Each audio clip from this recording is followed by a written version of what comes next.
అటువంటి నృసింహుడు ఇప్పటికీ శ్రీశైల క్షేత్రంలో పూజలు అందుకుంటున్నాడు. ఎక్కడున్నాడో తెలుసా మీకు? వృద్ధమల్లికార్జునుడు ఎదురుగుండా నరసింహస్వామి విరాజమానుడై ఉంటాడు. ఇప్పటికీ ఆయనకి పూజ జరుగుతుంది.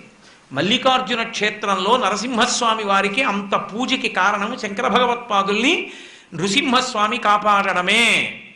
శంకర భగవత్పాదులకి ఆ క్షేత్రంతో స్పర్శ ఉంది. అలాగే శివాజీ మహారాజ్ ఆయన మహానుభావుడు. ఈ దేశానికి 2 గొప్ప సేవలు అందించాడు ఆర్షధర్మాన్ని నిలబెట్టడానికి. ఒకటి, గోవులను రక్షించాడు. గోవధ యథేచ్ఛగా జరిగిపోతున్న రోజుల్లో గోవుని రక్షించడమే జీవన కర్తవ్యంగా పెట్టుకొని గోవుల్ని కాపాడినవాడు శివాజీ. అలాగే వివాహమైపోయినటువంటి స్త్రీలని కూడా తీసుకెళ్లి మానభంగం చేస్తుంటే ఆ స్త్రీలని రక్షించి కనపడిన స్త్రీ ప్రతి వారికి